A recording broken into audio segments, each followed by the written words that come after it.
Hello everyone, welcome back to Plan B TV News. In today's videos, we're going to be discussing issues about Senator Abaribe. Just as it is, Senator argued along party lines on Wednesdays over whom to blame for the rising insecurities across the countries. While senators of the People Democratic Party (PDP) condemned President Muhammadu Buhari for silence in the wake of the kidnapping and killings across the countries, those of the ruling All Progressive Party (APC) disagreed, saying Mr. President administrative is doing all its best to tackle the issues of insecurities in the country. Take exception to the unfortunate charge that our president has not been seen. This is false and cheap politics. PDP, on the other hand, who is a minority in the House of Assemblies, was the first to state its positions. The lawmakers, led by the Senate minority leaders, Abaribe, accused Mr. President of not only breaching the constitutions but also being silent from the duties in the face of grave insecurities facing the country. As a caucus, are opposed to the continued superintendence of the registration of national identity by someone whom the country has lost confidence in. When people lose confidence in a member of this government, that person should either quit or be fired. Senator Abaribe, on the other hand, while addressing the journalists on Tuesday, Mr. Abaribe said after the consultations, the caucus have all come to an agreement with an appropriate time to utilize all constitutional methods and measures available after consultations with all colleagues to the needful to save the countries from collapse. Many Nigerians have called for the resignations of the President Muhammadu Buhari or his impeachment by the lawmakers if he failed to address the issues of insecurity and the situations at large. The call is, however, yet to enjoy the widespread support, including amongst the lawmakers. If it is not cleared of impeachment, it is constitutional method Mr. Abaribe was referring to. Now, serving the lawmaker has publicly called for Mr. Buhari impeachment, while a number of lawmakers have publicly opposed it. We accordingly wish to remind them that blame game and threats of constitutional measures in court are unwelcome. The global economy is in turmoil, triggered by a COVID-19 pandemic, and Nigeria is not an exception. The federal government is aware of the challenges and is working assiduously to massively get the economy working for Nigerians. Concern about the ineptitude and the inability of the APC-led government to arrest the drift to anarchy of our nation at this time. This APC-led government at inception and during the campaigns prior to the 2015 elections made promises to the Nigerian public, the first of which that they were going to deal with security and that there will be nothing like security challenges within their tenure. Sadly, and most unfortunately, from 2015 to date, rather than resolving the security situation, the APC-led federal government has rather broadened the security challenges that we were. And so, from the problems of the Northeast, it has spread to the Northwest, to the North Central, to the Southeast, to the South-South and the Southwest, and virtually every part of this country is now beset with one security challenge or the other.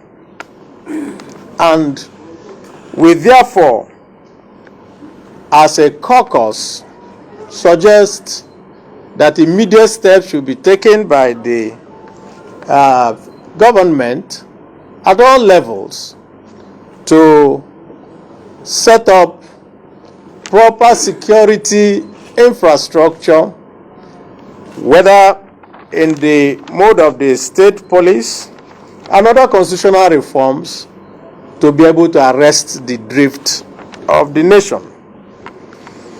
The caucus also expresses very strong reservations about the economic strategy of the government, which has culminated into what is called quantitative easing, but which the ordinary man knows as printing money.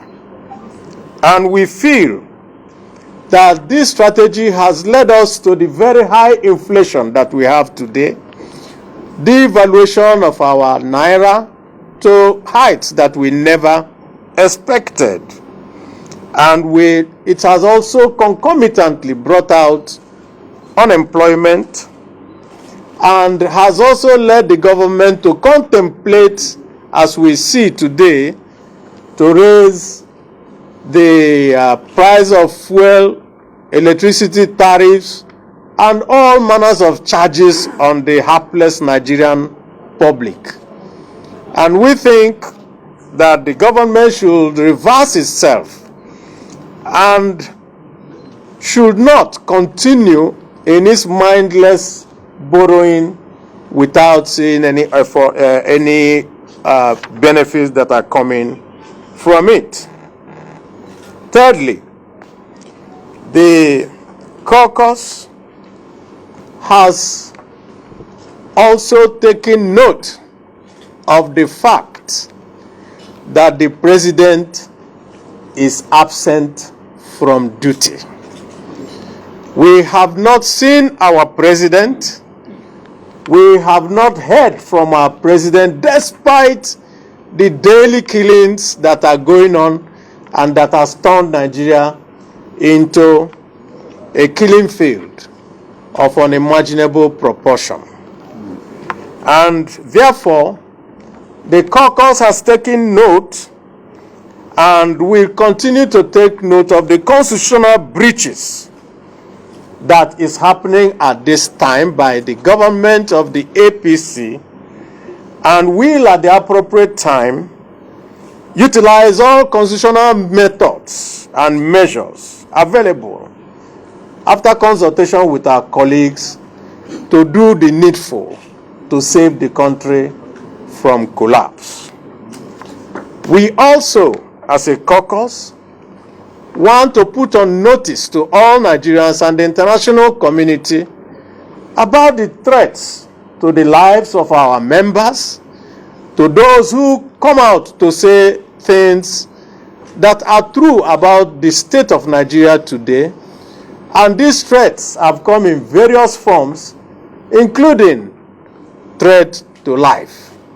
And we call on the APC government that they, prior to the time they became the government of the day, were let and were free to go around and say what they wanted, express themselves, and were able to even do a march, a demonstration led by the president himself.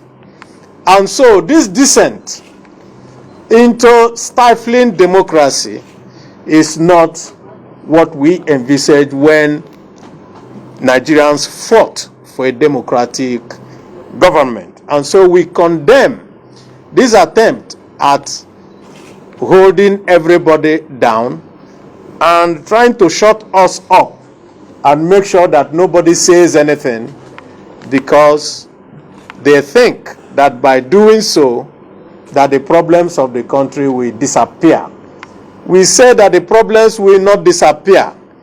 This is a time that needs the president to come out and take charge of his government and take us all away from the problems that we are seeing today.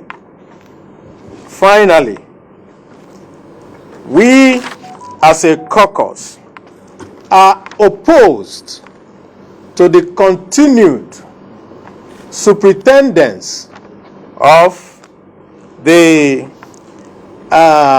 registration of national identity and other security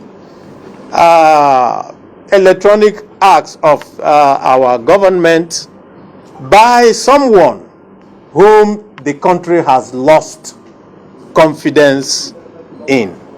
And we ask the government to go ahead and summon the courage to do the needful, that when people lose confidence in a member of this government, that person should either quit or be fired.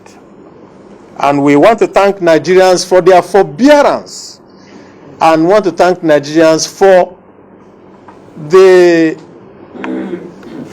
being able to bear the very, very serious difficulties that they are bearing today.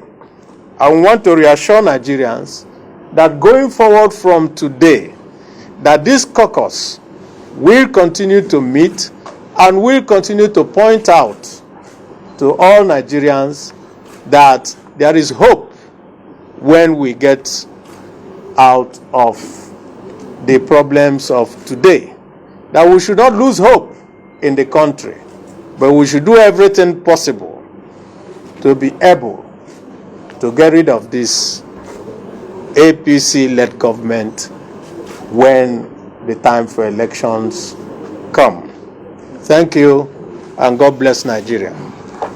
Alright everyone, this is where we end the program today. Thank you very much for watching this video to the very end. But first of all, I want to appreciate everyone that will be watching my YouTube channel. And if it's your first time of coming across our program, why not pause this video to subscribe to our YouTube? There are a lot of amazing videos that are waiting for you. For those that have been watching my videos and commenting and sharing my videos, I want to use this medium to appreciate you all. Thank you very much. See you on our next video. Until we meet again, stay tuned with Plan B TV. Peace out. You are welcome to the shining here. We had to give you the news, to tell you what in the south. Put up your lights, put up your comments, share it to your friends, and share to your family. Don't forget to subscribe to get notified. And I see the show your support. Now say God bless you too. Sense on the bed. Plan B TV, Plan B TV, Plan B TV. Oh, Plan B TV, Plan B TV, Plan B TV, Plan B TV.